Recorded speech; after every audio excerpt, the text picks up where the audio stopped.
I hate them. I hate hot drops. I literally hate, as a former player, I can't stand hot drops. I feel like, oh, wait a second. Capitan, no Haven. That sucks for Haven. It's not the way you want to start. Let me tell you that. No, but back on the subject of hot drops, it's just, I understand why a lot of teams tend to stay in hot drops. Obviously, you don't want to, you know, send the message that you're willing to just get pushed off of where you like to drop. But at the same time, how many times, Matt, have we seen a team just not do well simply because of the fact that they were too stubborn to stop the hot drop? I mean, you know, all these teams have alt drops.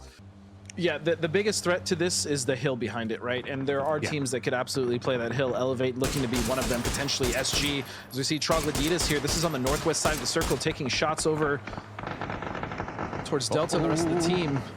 Dynamic though, and this is the problem. You got to know that Soniqs is already here. Yeah, that was more or less a blind send from Dynamic, and I mean, it's rough, right? It's going to be a difficult rotation through all these different teams. Oh, and it's not getting any better. Look back over on the east. Fiumba set up, and DraftKings gonna go down. Hasten says, hey, don't forget about me. We've got Fiumba as well along this angle, still just trying to make sure that they hold it together, trying to move away from where DraftKings got knocked at. Couple of smokes coming out, but Capitan keeps the fancy feet going and does manage to get behind a rock for some form of safety. When you're trying to clear building, you do building in all those unknowns. Oh no, Decimate. Oh no, manages to at least get by the first side of the gauntlet. They've got their eyes set down in the trench. Oh, this is the crash! Down into it. Keegan! This is just Massacre. Gonna lose one of their members. Keegan's gonna go down. Right outside of this Molotov. Gonna land right on top of Hasten. He's gonna end up cooked. The rest of FB now looking into this, and this is a massive problem. And one, trying to see if maybe he can get enough throwables out to buy something. Buy some time, because you can see funny business. Oh, that need lands. And this is just mutually assured destruction. Everybody is just watching from the high ground, enjoying the show. Well, not only does he have Elevate to deal with, they're going to get that knock as well, but don't forget, SDK is just over this ridge.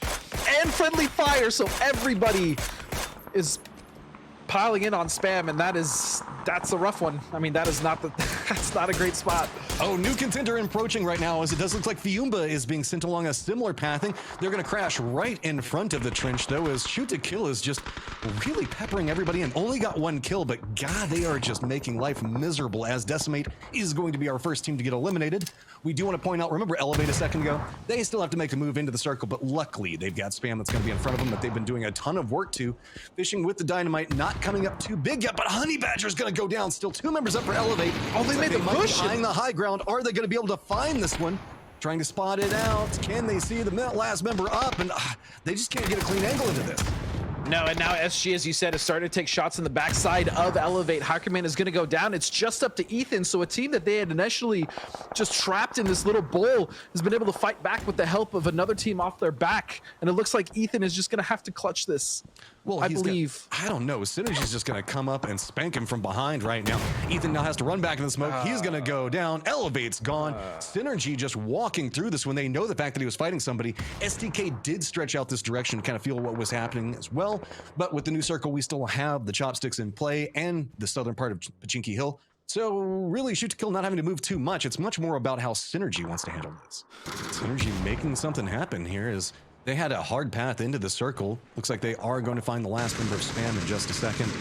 Already down below half HP. Just trying to spot him. That should be about it. There it is. Yep.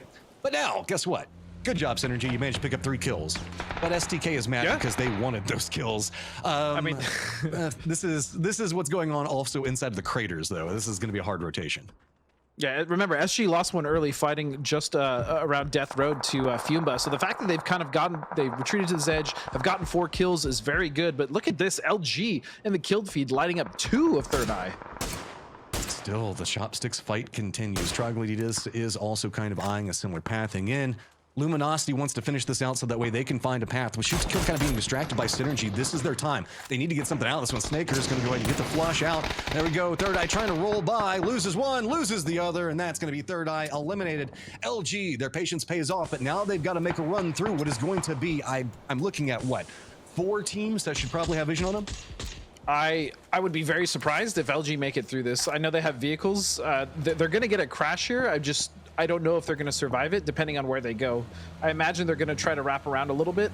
and just go through the smokes. Oh no, they're pushing the solo member of Fiumba. Yep. Looks like they scouted this well. They just jump out, going for the spray into it. And Oh, Snakers! Yeah, this is the hard part though. Getting there was not the issue. It's now dealing with the team of Double O as well as everyone else, and a nade is gonna take 2 of them down. We do get a It's just retaliation really nade, one though. Kickstart drops it back onto him. So now VHZ is going to go down. LFP is going to go down as well. And now it is just Sparking. We've seen him make some hero plays, but now he has to run into the smokes. This is just a reset coming out. Now LG has to take that same time to try to figure out what's going to be going on. Soniqs do have vision into some part of this fight as well as Troglodytas, but not the cleanest of angles. So this is going to slow down for just a moment. Soniqs were instrumental here. They knocked 2 members of Double O Nation, so they absolutely affected the fight as far as LG is concerned, which they saved LG, Matt, straight up.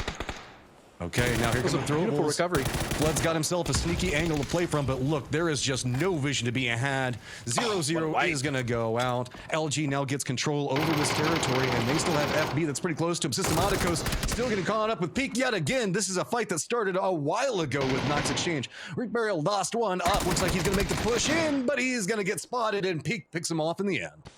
Nicely done. Very nicely done by Peak, and now they're going to be able to move up on the south side of this mountain, this top of Pachiki Hill, but they have to be careful because if they crest too much, they're not only going to get shot by Soniqs or Trog, but they also have to deal with the teams underneath in Synergy and SDK as they're fighting right now. It's just up to Benya, and he is fighting for his life. I mean, 4 members of Shoot to Kill know exactly where you are. They got Mapping in the circle. Sweet That's Prince. going to be the way it ends. Good grenade balance while they are Shoot to Kill, and we've been commenting the fact that they've been using their aim more than their nades. I don't know, like poking the bear that is STK right now, the way that they play is so much more aggressive. It's still tactical, and it's still what we know how STK wants to play, but it's a lot more move centered, and they just seem to be very aware of everything that's happening around them, and whenever they decide that they want to take their firefights, they find the comfort inside of it. Look at the crossfire lines that are set up with the map up right now. That's how Alo is going to get the down onto it, and it's just beautifully played time and time again. They spot out another one, going to go ahead, and it's just systematic as they just pick apart Peak.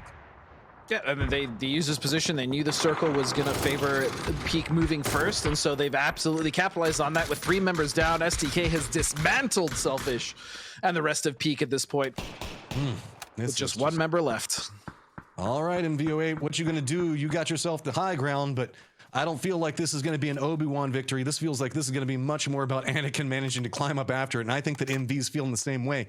Not doing a big move, because remember, he does not have the best of cover, because what's going on down here is Troglodytas is having to move forward, as finally the chopsticks are no longer going to be in the safe zone.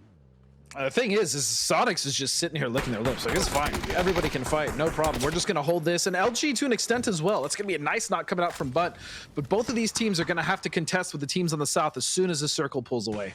Okay, so how are you going to navigate this? It looks like FB, who's been fighting for so long, still have some type of utility, some type of meds left.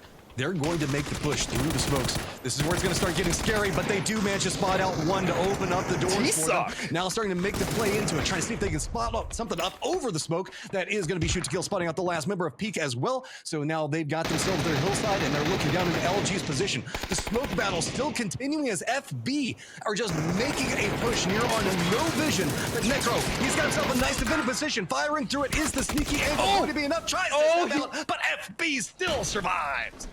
I love that he tried to go for that seat swap, but it just didn't work out. And still, funny business, man. This team has been so impressive. They're able to hold that chopstick for the longest time. That's the 2nd team now that they've held it against. I love this. We keep seeing Purdy make these off moves to really support his team, putting himself in a very high, visibility, high danger position. He's creeped down very, very close. And now look at the firing lines that his teammates have set up. They're covering him, allowing him to try to sneak his way through this one, trying to see if maybe they can set up a molly or something else. Alo's going to go ahead and connect in. And it looks like Purdy's just going to go ahead and make the run through. Is he going to go Soniqs for the flush out? Steps out. He's going to go down. But they did manage to pick up their 10th kill, using that opportunity now, trying to make him run along that hillside. Are we going to see if maybe Shoot to Kill can find some safety off of it? Now looking into FB as well. This is just a straight up firefight with only Soniqs having some type of cover. H1 making a hero play of his own. Yep, get the points, and Shoot to Kill is just on survival mode at this point. That push from Purdy was good. It bought them some time. Obviously, drew a lot of ire from Soniqs. That's what Kurt wanted. He just wanted to get across. He just wanted to be able to get rid of them. But Soniqs, from an incredibly strong position, looting Pachinki, getting the Pachinki circle, but not just, as you said, resting on their laurels.